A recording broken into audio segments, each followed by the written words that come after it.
Hola hermanos, el día de hoy, 8 de julio del 2022, es viernes de la 14ª semana del tiempo ordinario. Muy bien, hoy es día del Beato Eugenio III. Fíjense bien, a ver, este es un papa de los papas gregorianos, así se le llama a los papas que les tocó vivir. El más famoso es Gregorio VII, que no es Gregorio Magno porque ya está Gregorio Magno, el del siglo VI, ¿no? Pero a él se le da el nombre, no por él se da el nombre de todos estos papas reformadores, Calixto II, Urbano II, que fueron realmente beneméritos. Miren, la iglesia, por eso cuando a mí me dicen esto de que, ay, la iglesia oscurantista, la iglesia de la Edad Media que lo dominaba todo, se nota que esa gente no ha leído ni papa de historia, pero nada, porque no saben todas las luchas que le tocó a la iglesia librar para precisamente desentenderse del poder político, del poder temporal, porque los emperadores, sobre todo, famosísimos, ¿no? Un Conrado, un Barbarroja, es decir, tantos que quisieron meterse desde Otón, bueno, desde el mismo Carlomagno, que se fueron metiendo en la vida de la iglesia y tomando decisiones a nombre de la iglesia. Y ellos, en la época feudal, pues los señores feudales, los grandes condes y duques y demás, eran los que prácticamente elegían quién iba a ser obispo. No es que los ordenaban ellos, evidente que no, pero imagínense ustedes, y los papas también a merced de estos poderes temporales, la lucha contra lo que se llamó las investiduras, o sea, quién investía, o sea, quién es el que reviste, quién es el que pone el hábito, quién es el que pone la casulla, quién es el que pone la mitra, es decir, eso era lo que estaba en juego. Y en medio también las luchas internas de la iglesia por superar propiamente la simonía, es decir, la venta de lo sagrado, y el nicolaísmo, es decir, la falta, digamos, de castidad de parte de los clérigos. En fin, y digo de los clérigos porque no es aquí un asunto solo de los sacerdotes, de los clérigos en general. Bueno, entonces Eugenio III, como les digo, es uno de los papas gregorianos muy importante. Le toca vivir, él nace cerca de cerca de Pisa, más bien alrededor del año 1088, más o menos. No tenemos muchos datos sobre él, fíjense, ese es el detalle. Algunos incluso como les diría, lo vinculan con una familia de Pisa muy famosa, los Paganelli. Y entonces a veces le dicen así, Bernardo Paganelli, pero fíjense que algunos de los biógrafos dicen que el nombre Bernardo se lo puso él cuando entra en el monasterio de Claraval, con la reforma del Císter de San Bernardo de Claraval, por cierto. Y por eso se puso el nombre por Bernardo. No lo sabemos. Otro tema es que algunos dicen que nace en Montemaño, en el Monte Grande, que es una zona ahí cerca, como les digo, de Pisa, porque no es propiamente en Pisa. Algunos señalan que incluso sus orígenes eran muy humildes, muy sencillos, no que era de alta alcurnia, pero llega a ser, fíjense ustedes, canónigo ahí en la catedral pues, de Pisa, en el Cabildo, y luego pues llega a tener algunos cargos de importancia. Y San Bernardo, pasando por ahí, lo invita a que se vaya con él al Císter, que se vaya al Claraval, ¿no? A Clairvaux, al monasterio, y se va con él. Y cuando más adelante piden que se funde una comunidad cisterciense en Roma, entonces a quien envía a Bernardo es a su tocayo, a Bernardo, pero Bernardo, como les digo, Paganelli, Montemaño, como sea, y lo envía él con un buen grupo, y ellos se hospedan fuera de Roma, en un pequeño lugar que es el monasterio de San Anastasio y San Vicente, así se llamaba, ahí cerca de Trefontane, que es el lugar donde normalmente se cuenta la historia de la cabeza de Pablo, ¿no? Que rodó ahí, bueno, cuando le cortaron porque está en el camino a Ostia. Y entonces él empieza una labor extraordinaria ahí con ellos, ¿verdad? Al punto que, y fíjense, y es cierto, porque no tenemos datos, si lo nombraron obispo, si lo nombraron cardenal, o sea, no lo sabemos, sencillamente era el abad del monasterio.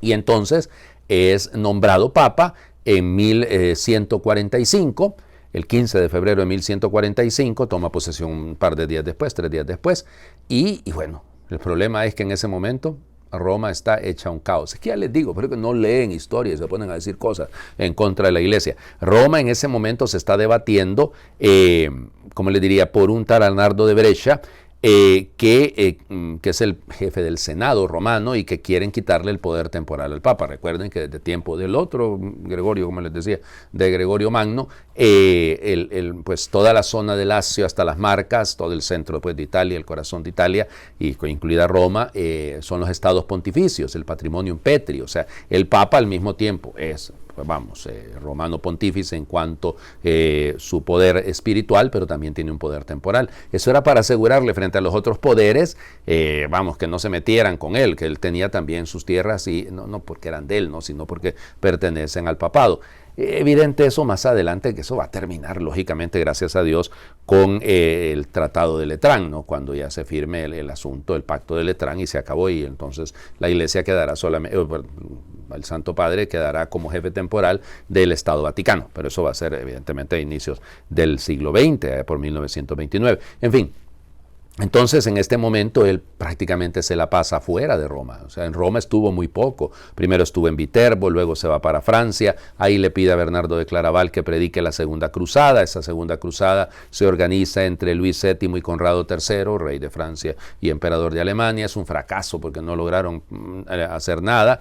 Pero y luego él lleva adelante varios sínodos, varias reuniones importantes, que a partir de los sínodos y de los concilios es que se logra ir reformando la iglesia, como les digo, y quitándole el poder temporal a los reyes y a los demás, a los señores feudales.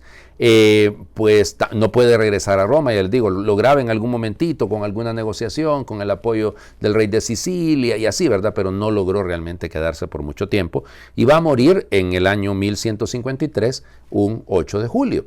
Y fue, fíjense ustedes, beatificado por uno que le conocía bastante bien, porque hay que decirlo, ¿no?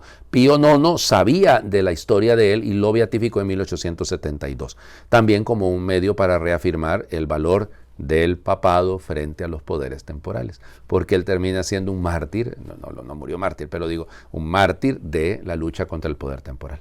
Bueno, vamos adelante con nuestras lecturas. Terminamos de leer hoy el libro del profeta Oseas. Claro que no lo hemos leído de corrido, ¿verdad? Para nada. Pero vamos, este es el final, digamos, esta es la tapadera del pomo, ¿no?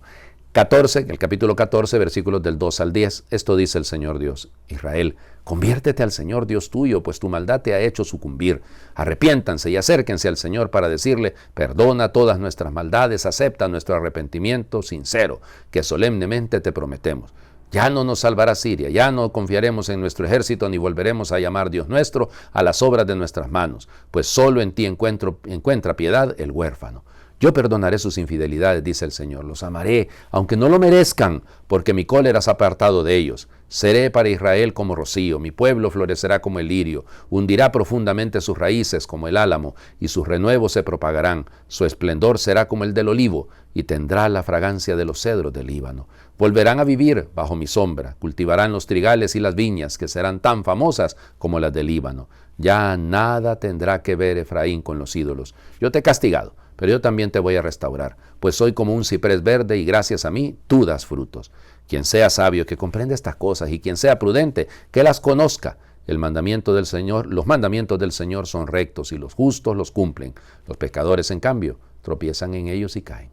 Palabra de Dios. Te alabamos, Señor. Si lo vemos, este es un proyecto, o sea, de cómo alcanzar la reconciliación. Así es, este es todo un plan, digamos, de qué es lo que debería de ocurrir.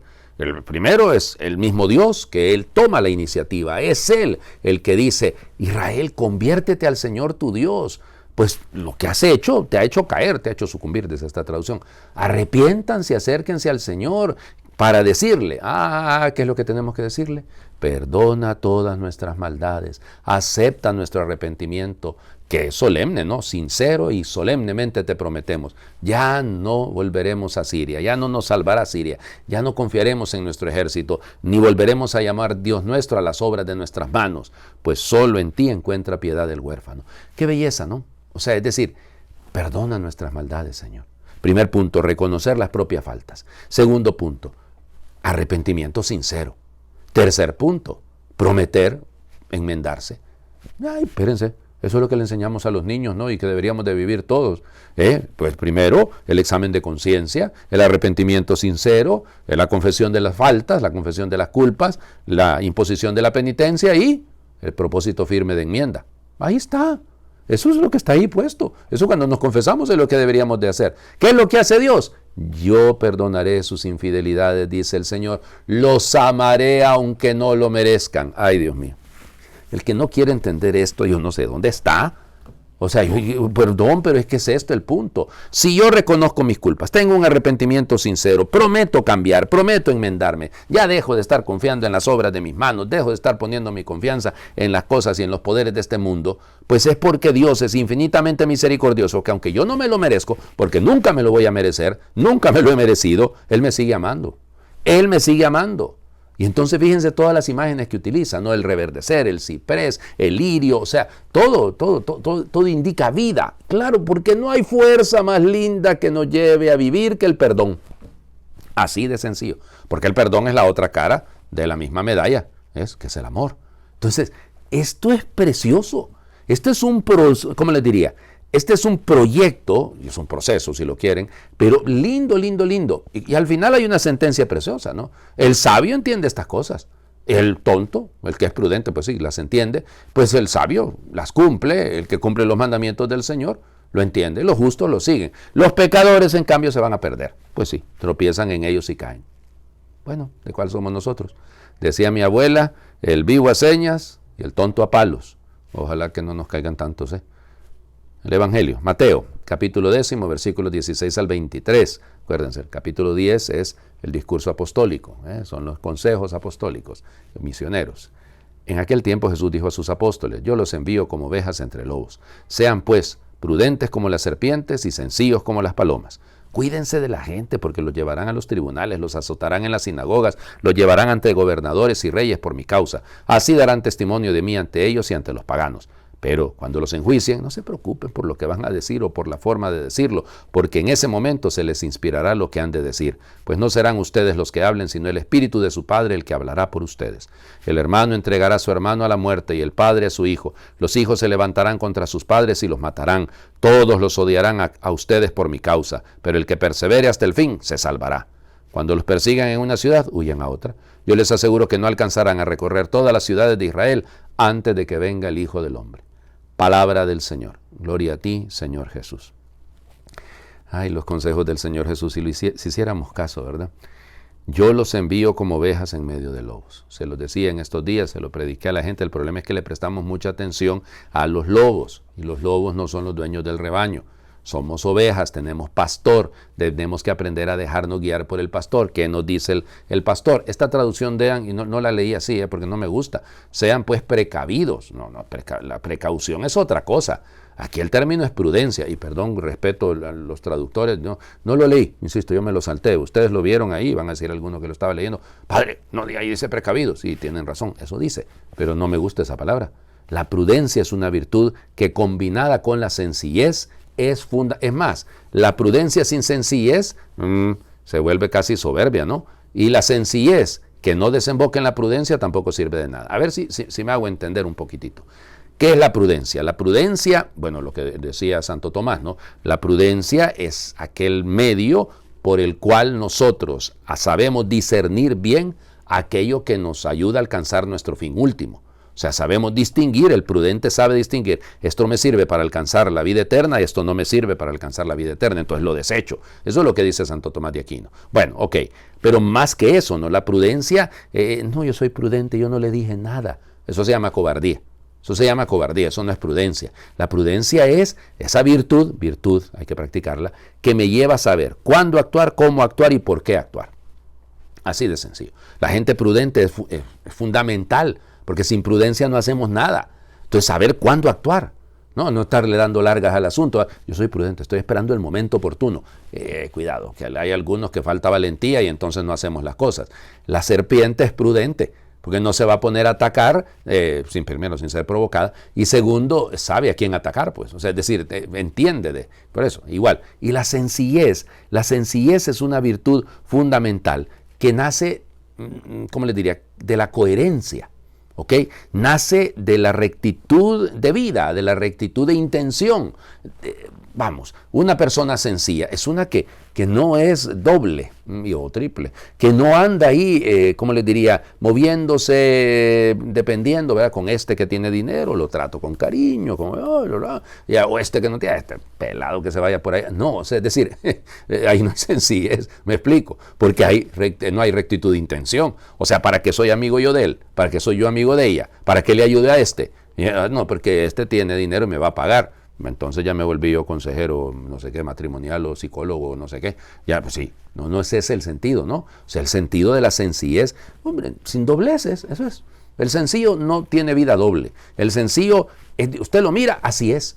Así es. Qué linda la gente así, ¿no? Yo le llamo coherencia, ¿no? Y consecuencia, ¿no? Porque si no somos consecuentes con nuestra vida de fe, bueno, vendrán todos los ataques y nos vamos a desmoronar rápido. Y por eso, frente al ataque, y hay que ser conscientes, ¿no? Qué difícil esto, lo que cuenta el Señor Jesús, pero así ha pasado, pues. Los hijos matarán a los padres, uy, Dios mío, o los padres a los hijos, si todavía el aborto no ha terminado. Sí, no perdamos de vista eso tampoco. Bueno, les invito a hacer oración. Miren, esta oración es de don Florentino Ulibarri, una vez más, pero está en español castizo, es en español de España, venga.